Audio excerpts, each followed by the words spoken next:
Amigos e amigas, canal de Xavier. Gente, por favor, deem um like, compartilhem esse vídeo, se inscrevam no canal, façam comentários e acionem o sininho para receber todas as notificações. Principalmente, gente, o like e a inscrição no canal. Se puderem fazer tudo o que eu peço, ótimo. Se não, pelo menos o like e a inscrição no canal, eu agradeço muito. Gente, vamos lá. Bom, hoje é dia 14 de janeiro. Hoje é dia 14 de janeiro, sábado. No domingo passado, dia 8, tivemos aquela cena tenebrosa lá em Brasília, com atos de vandalismo, terrorismo, golpismo,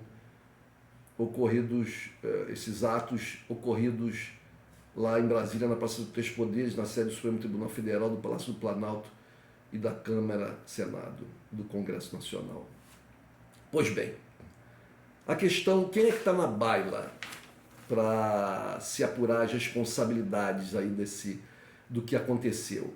Bom, são vários atores, vários órgãos do governo, tanto federal como do governo do Distrito Federal. O governo do Distrito Federal era o responsável pela segurança em Brasília, mas o responsável pela segurança da Presidência da República, do Palácio do Planalto, do Presidente da República,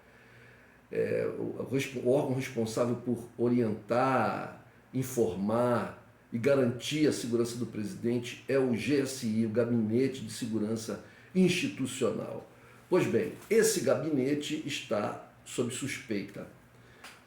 A gente vai perceber ao longo desse vídeo o quanto esses órgãos de segurança, nomeadamente o Comando Militar do Planalto, o Gabinete de Segurança Institucional, as polícias militares, não só de Brasília, mas como do Brasil inteiro, as Forças Armadas no seu geral e outros órgãos do governo federal foram aparelhados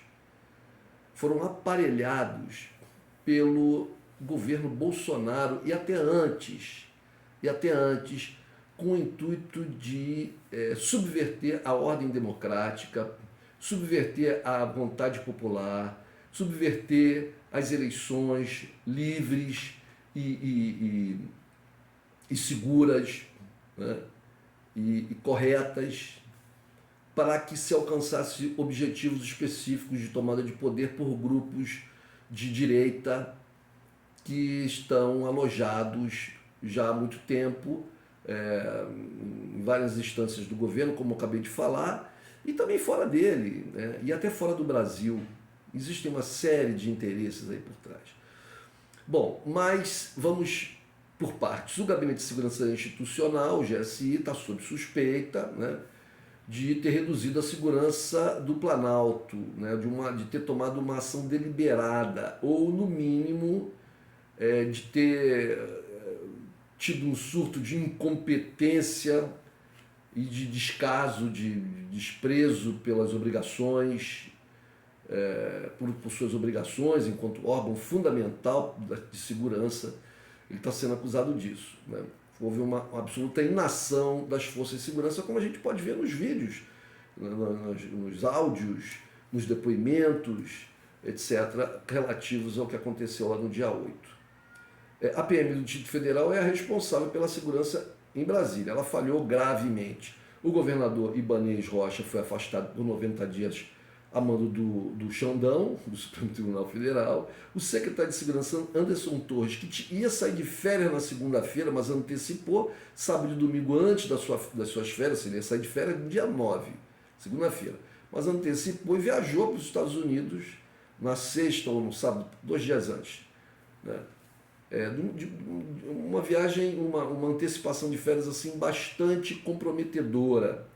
Ele está sendo, inclusive, acusado agora pelo governador Ibanez de ter traído a confiança do governador. O governador diz que entrou de pato nessa história, que ele confiou no que o seu secretário de segurança e no seu vice-secretário diziam a ele. O Anderson Torres já voltou ao Brasil e já está preso. E talvez ele, que teve uma carreira, ele era delegado de Polícia Federal, foi ministro do Bolsonaro, né?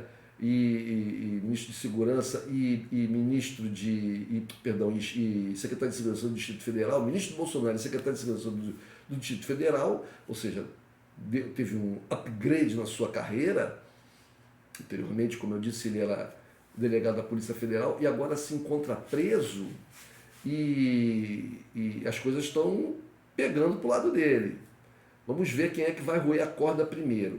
Como eu falei, o Ibanez, o governador de Brasília, já jogou a culpa, já mostrou até um áudio em que ele recebe informações do vice-secretário, subsecretário, dizendo que estava tudo certo e tal.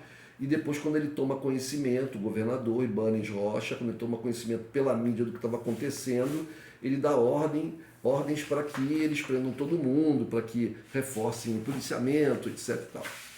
Vamos ver, os depoimentos, as investigações estão em curso, né? O Anderson Torres está preso, o comandante da PM, o coronel Fábio Augusto Vieira, também foi demitido e também teve a sua prisão decretada, né? Era comandante-geral da PM, do Distrito Federal. Policiais que assistiam à invasão sem reagir, né? A gente viu isso nos vídeos, uma coisa absurda, os caras rindo, conversando com os terroristas manifestantes, tirando selfies, também estão sendo investigados, vamos ver quem são os primeiros a ser presos, né? Bom, o batalhão de guarda presidencial, que é do Exército, na sexta-feira, no dia 6/1, o contingente desse batalhão foi aumentado, porque se sabia que os ônibus com manifestantes estavam se dirigindo para Brasília, se sabia disso, né? Todos os órgãos de segurança sabiam disso. Então, esses ônibus estavam indo para Brasília para se juntar às pessoas dos acampamentos. O acampamento lá em frente ao quartel-general tinha diminuído muito o seu quantitativo e estava por volta de 200 pessoas. Tinha diminuído muito. Mas esses ônibus estavam chegando, vindo de vários locais do Brasil, se juntando a essas pessoas. Então já as forças de segurança sabiam que estava em curso, né, a preparação, a intenção de manifestações majoradas, com mais gente, não só os 200 que estavam lá nos acampamentos, né? As caravanas, essas caravanas de ônibus, então hoje se sabe que foram financiadas por empreiteiras do agronegócio, né? E por outras, e por empresas de transportes, empresários vários aí que estão sendo apontados, alguns presos, alguns outros estão sendo, alguns que estavam lá nas manifestações, e os inquéritos estão indo aí de vento em popa. Bom, acontece que é o seguinte, depois de ter sido aumentado na sexta-feira o quantitativo do batalhão de guarda presidencial, né, o Gabinete de Segurança Institucional dispensou os 36 homens desse batalhão, que estavam dando um reforço no batalhão, né? Dispensou esses 36 homens e ficou apenas com um contingente normal de gente sem os equipamentos necessários para conter distúrbios, que seriam escudos, bombas de gás lacrimogênio, balas de borracha, etc. Ou seja, ficou apenas com um quantitativo de homens de dias normais, dias que não há nenhuma manifestação, nenhum distúrbio, etc., e sem equipamento para possíveis distúrbios. Aumentou na sexta-feira, no sábado, anterior ao domingo, o GSI dispensou por escrito esses homens, certo? Somente após o vandalismo começar a tomar vulto, é que o Comando Militar do Planalto, a quem o Batalhão da Guarda Presidencial é submetido, mandou, né, o batalhão de volta. O GSI, nesse momento, foi apenas comunicado. O Comando do Planalto, vejam bem, senhores, o Comando do Planalto, o Comando Militar do Planalto, mandou o pessoal do Batalhão da Guarda Presidencial voltar para o Palácio do Planalto para conter, para expulsar, para tirar, para prender as pessoas que estavam lá já quebrando tudo. E isso, o GSI foi apenas comunicado, não houve uma um questionamento, uma pergunta, olha, vocês precisam? Não, foi apenas comunicado. O GSI somente formaliza um pedido de reforço após a situação ficar absolutamente fora de controle, acionando o chamado Plano Escudo de proteção do Palácio do Planalto, que então, nesse sentido, mais militares foram enviados para lidar com os terroristas manifestantes. Então vocês vejam como é que houve assim um bate-cabeça ali, parece que eles não estavam se entendendo muito bem, ou se havia alguma coisa deliberada para dificultar as ações e retardar as ações, etc. Os manifestantes terroristas começaram a ser retirados pela tropa de choque da Polícia Militar, que nesse ínterim já tinha chegado lá, porque, segundo os relatos do Ibanez, né, do governador Ibanez Rocha, ele ordenou, quando ele viu pela televisão o que estava acontecendo, ele ordena ao subsecretário de segurança que mande a PM para lá com a tropa de choque e prenda todo mundo e retire os manifestantes. O Ibanez apresentou lá no inquérito, que ele está lá, ele foi prestar depoimento, se não me engano, até hoje ou ontem, e ele mostrou áudios dessas trocas de mensagens com o subsecretário. A gente pode ver nas imagens que a PM entra em choque no sentido de atrito com o Exército, porque inclusive tem um coronel do Exército que estava querendo proteger nitidamente as pessoas, que estava querendo tirar, não queria que a PM prendesse, queria que as pessoas fossem embora e não houvesse prisão nenhuma, né? Esse coronel também parece que está com a batatinha dele assando, né? Mas é bem nítido nos vídeos que a gente tem aí, que foram divulgados pela mídia, como o Exército, há cenas do comando da PM lá do batalhão de choque, dando dando esporros, né? Gritando, falando palavrões, gritando com o pessoal do Exército para que eles agissem, para que eles reprimissem os manifestantes. Bom, o GSI, gente, ele é vinculado diretamente à presidência da República. Vamos falar agora especificamente do comando desses órgãos, né? Portanto, o ministro-chefe do GSI deve ter uma proximidade grande, né, com o presidente da República, isso no dia a dia, né? Porque ele que cuida, um órgão responsável, o GSI e o seu comandante, obviamente o ministro-chefe, ele é responsável pela segurança do presidente, por aconselhamento do presidente em assuntos militares e por monitorar ameaças à soberania nacional, né? Atentados como o que aconteceram, por exemplo, lá na Praça dos Três Poderes, mas outros tipos de atentados, né? Ou seja, entre outras funções, as funções do GSI são essas, além da questão da inteligência, porque a ABIN, Agência Brasileira de Inteligência, é subordinada ao GSI. Vocês vejam como esse órgão, Gabinete de Segurança Institucional, como ele é importante, como ele é próximo do poder, próximo do núcleo do poder, do presidente da República, o GSI, o gabinete em si, as salas ficam lá no Palácio do Planalto, ou seja, o ministro em chefe do GSI é muito próximo do núcleo, ele próprio faz parte do núcleo do poder do Estado brasileiro, está ali do lado do presidente da República. Certo? Bom, o GSI, em transição da passagem do governo do Bolsonaro para o Lula, estava sendo comandado pelo general Mário Edson Gonçalves Dias, que substituiu o general Heleno, que eu costumo chamá-lo de anão de jardim. O general Heleno, que substituiu, por sua vez, o Sérgio Etchegóin, o general Sérgio Etchegóin, que foi do governo Temer, né? Figuras, para aqueles que prestam atenção nas coisas da política e as questões nacionais, figuras bastante importantes de serem analisadas com lupa.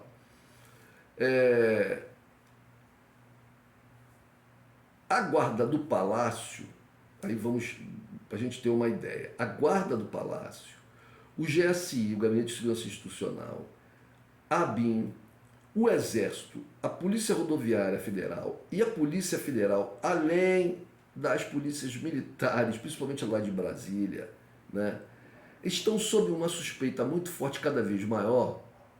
Para mim não há suspeita nenhuma, para mim essa certeza é de muito tempo, né? Mas o que se diz é que estão sob uma suspeita muito grande de ainda nesses órgãos, lá convivendo lá junto do governo Lula, bem próximos do governo Lula, estarem abarrotados, infiltrados por agentes bolsonaristas, pessoas que foram colocadas lá pelo governo Bolsonaro e até antes pelo governo Temer, e que são antipetistas, anti-esquerda, e que são bolsonaristas, são direitistas radicais, golpistas, e, portanto, o ovo da serpente foi chocado e saíram várias serpentezinhas lá dentro do núcleo duro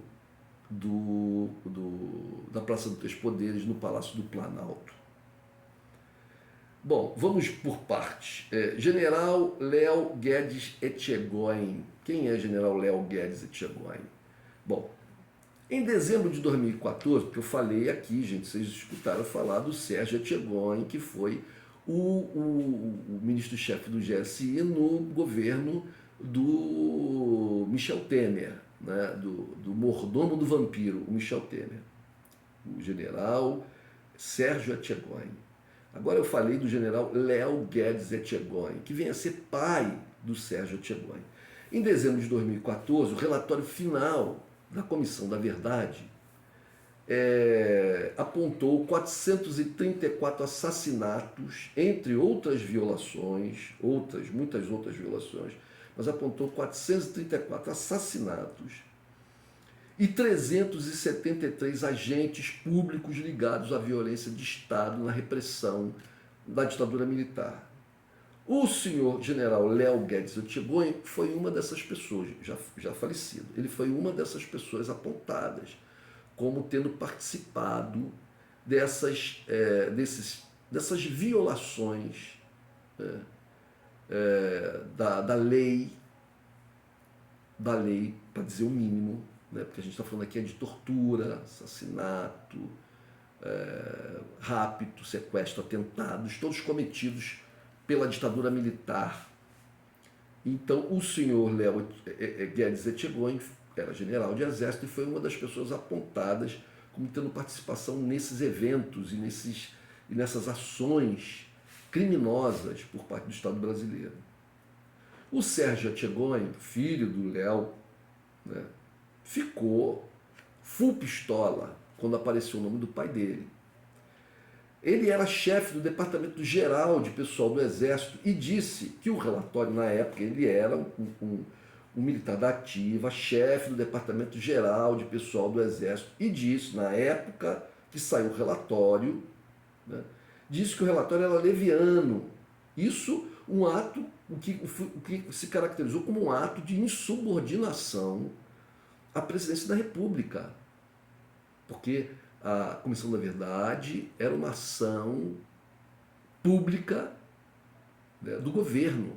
Ele, um funcionário do governo, militar da ativa, não pode fazer críticas a ações do governo, não pode, né? E ele fez uma crítica pública à Comissão da Verdade, ao relatório final da Comissão da Verdade. Inclusive, a Dilma, presidente da República, foi uma das torturadas pelos milicos. Em 2015, o senhor Michel Temer, preparando o golpe, conspirando para o golpe que derrubou Dilma Rousseff, ele declara isso no livro que ele escreveu, o Temer. Ele tem encontro com 2 generais, né, justamente para conversar a respeito dessas questões, né, do país. Né. O Vilas Boas, um dos maiores conspiradores e golpistas, que está para muito azar dele, lamento por ele, apesar de todo o mal que ele fez ao país, mas lamento por ele, que está morrendo numa cadeira de rodas. Né. Ele teve um encontro com o Vilas Boas e com esse Sérgio Etchegóin, justamente para conspirar a respeito de um possível golpe contra Dilma, tudo indica. Bom, quando Dilma cai, o Temer nomeia o Etchegóin para ministro do GSI. O Etchegóin, que era, até então, que era o chefe do Departamento Geral de Pessoal do Exército no governo do Temer, perdão, antes no governo da Dilma, ele, quando o Temer ascende ao poder, depois de ter conversado, trocado, né, batido ali um tete-a-tete com ele, o Temer nomeia ele como ministro-chefe do Gabinete de Segurança Institucional. Entendeu, gente? E foi justamente o Etchegóin nesse cargo que deu apoio militar ao governo Temer. Vocês não podem esquecer que logo depois do governo Temer, né, teve a intervenção militar aqui no Rio de Janeiro. Os militares que comandaram essa intervenção da segurança no Rio de Janeiro, vejam, por exemplo, que não necessariamente essa intervenção precisaria ter no seu comando militares das Forças Armadas, poderia ter civis. O certo é que tivesse civis e que os civis comandassem os militares em ações específicas no combate à criminalidade, etc. Mas não foi assim que aconteceu no governo Temer. O governo Temer colocou isso tudo com o Etchegóin ali por trás, Vilas Boas também, né, dando o seu apoio. O Temer coloca o Braga Neto, né, como interventor da segurança aqui no Rio de Janeiro e com vários outros militares ocupando cargos que deveriam ser ocupados por civis. Isso fortalece muito os militares e os fortalece politicamente. Então vocês vejam o quadro, como é que ele vai se desenrolando, como ele vai se desenvolvendo. Em outubro de 2018, o Etchegóin intercedeu por um coronel extremista que ameaçava dar um golpe se o Bolsonaro não vencesse as eleições daquele ano. Os ministros do Supremo queriam prender o coronel, mas as intervenções do Etchegóin fizeram esses ministros recuarem e os ministros e colocaram apenas uma tornozeleira nesse general. Eles queriam prendê-lo, mas acabaram colocando só uma tornozeleira no general. A pressão dos militares sobre o Supremo Tribunal Federal foi muito grande. Vejam, por exemplo, que o ministro, o Dias Toffoli, colocou um militar como seu assessor lá no seu gabinete. Né? Por que razão isso? Só pode ser por medo. Bom, o comando do GSI, como a gente está vendo aqui, já há algum tempo, né, que os golpistas militares extremados estão a todo vapor e com muito apoio de altas autoridades do governo, tanto civis como militares. O comando do Gabinete de Segurança Institucional foi para o general Augusto Heleno, isso no governo do Bolsonaro. Quando saiu o governo Temer, saiu o Etchegóin. O Heleno vai para o governo do Bolsonaro, vai para o GSI. Quando no caso lá de Raposa Serra do Sol, esse general Heleno também tem umas histórias bastante interessantes dele. Quando no caso da Raposa Serra do Sol, que o Supremo Tribunal homologou a reserva, né, o general Heleno, na ativa, fez a mesma coisa que o Etchegóin. Ele, no Clube Militar aqui no Rio de Janeiro, uma instituição que deveria ser fechada, investigada pelos serviços de segurança, se verdadeiramente nacionais aqui no Brasil, né? Porque é um antro de conspiração. Bom, o general Heleno, no Clube Militar no Rio de Janeiro, né, estando na ativa, ele criticou a política indigenista brasileira, do governo brasileiro, né? E isso, ele era o comandante militar da Amazônia, ele estava na ativa, ele era o comandante militar da Amazônia. Isso foi em volta de 2009, tá? Ou seja, ele contestou uma política pública do governo, o que não compete a militares da ativa. A mesma coisa que o Etchegóin fez lá atrás com relação ao relatório final da Comissão da Verdade. Heleno sempre foi muito próximo do Bolsonaro, participou da campanha do Bolsonaro, né? E quando o Supremo Tribunal ameaçou apreender o celular do Bolsonaro por causa do caso de tentativa do presidente de intervir na Polícia Federal, o general Heleno fez ameaças públicas falando de consequências imprevisíveis para a estabilidade nacional. Ele fez isso em nota oficial. Em nota oficial. Ou seja, o histórico dos últimos chefes do GSI explica muito bem esse golpismo encruado nesse órgão tão importante do governo federal e nas Forças Armadas em geral e em vários outros órgãos do governo federal. Isso tudo começou a ser plantado no governo Temer e no governo Bolsonaro teve seu ápice.